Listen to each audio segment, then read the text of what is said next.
Let's just get this done and over with. EDM labels are really diverse. There's a big amount of them. They are dedicated to their own genres, and there's even some multi-genre labels out there. However, dubstep labels are the ones that have the wildest consistencies. There's some great dubstep labels here and there, some average ones, and then we have what I want to talk about today. Subsidia is not a good label. Now, I don't like saying that labels are flat out bad, as most of them have their unique concepts that differentiate them from the norm and therefore make them shine. However, Subsidia has literally nothing. Subsidia's most memorable concept is the addition of night, dusk, and dawn. These are three groups of compilations that have their own genres to them. Night is for the heavy stuff, dusk is for the simple and unique stuff, and dawn is for the melodic stuff. So I'm quickly going to describe them in depth. Also, if you're an artist that releases in here, and I'm not mentioning you as an exception to the rules, don't be offended please. This is all my opinion, and the purpose of this video is actually to encourage artists into branching out. If they do and they find a unique style, they'll be much more memorable than Brady March's 327 in my opinion again. The night compilations are just heavy headbanger tunes. They are usually the ones that get the biggest amount of songs in them because it's the most crowd-pleasing genre out there. Most songs here want to be played live, and they usually recreate the old sound of dubstep that was prevalent in old dubstep days. However, that's one issue already, the lack of evolution. You see, art needs to evolve in order to be preserved. There's got to be some new branches to explore in order to keep something fresh. Imagine if we were still painting with blood in caves instead of using canvases. Imagine if the only branch of paintings there ever was Baroque paintings. It'd get tiring and nobody would even be interested in it anymore. Well, that's the sad reality of night compilations.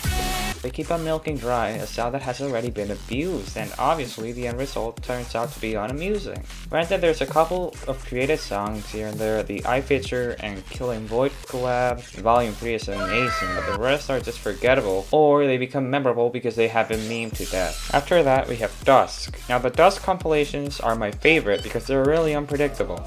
They have no set genre for them, and that can lead to some creativity too. But why? Why, man? Why is Dust so samey at times? Most of the songs released there are either really empty hybrid trap, really empty, or badly mixed dubstep, or the rare exceptions that actually sound quite good. However, this is still my favorite compilation, because as time went on, some artists really evolved to do some cool stuff. Dust Volume 6 has some bangers, like the song from Cyclops, and Dust 3 is also pretty solid, with Ray Volpe or that one triple collab that was actually really clean. But again, the rest of the songs are not experimental nor unique enough for me. There's a lot of cool concepts for sure, but the execution really butchers a lot of songs here. Lastly, we have Dawn, which focuses on the melodic sides of dubstep and adds some down-tempo stuff here and there. A lot of drawn songs feel really lifeless to me. Most of them are the typical vocal-driven melodic that we know about. There's some good fun to be had in generic melodic dubstep, but if you want to listen to that, you're better off checking Ophelia Records out. There's not a lot of highlights to be made here. Most of it sounds like Elenium music.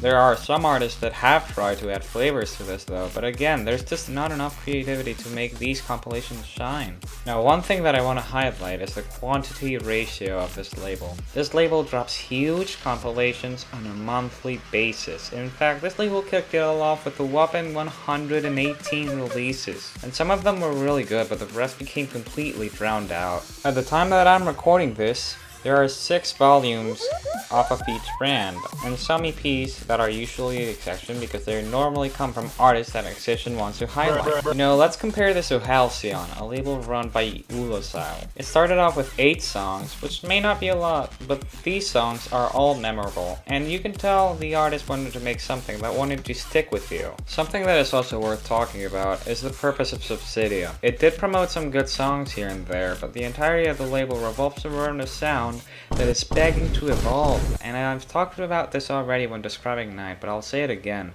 The lack of evolution is a synonym for death. If dubstep keeps on abusing this sound, it will eventually fizzle out, leaving absolutely nothing. That's why some other labels are accepting of more creative stuff. And Subsidia accepts new trends, don't get me wrong, but they're usually a one-trick pony and then they go right back to generic music, which angers me a lot. Which brings me to my next point. If you're releasing on Subsidia, please branch out and make yourself unique. Make your entire sounds feel recognizable. That's the only way that music artists prevail. I know it's not easy, as it's currently complicated to make something completely new and interesting, but that freshness is one that can bring you success and prosperity. There's also been some controversies about poor label management, which, to be honest, I can't really seem to understand, and they're none of my business, but hey, if you know, you know. So yeah, Subsidia is conceptually wrong from beginning to end. The purpose of making this video is to inform people about why I think that this label really needs some improvement. Because when this is the level of quality that is coming from somebody who has been a huge figure in dubstep for such a long time, I think it's safe to say that this label is a bit of a disappointment. Anyway, that was my first video. In my new face. Oh yeah. Do your thing.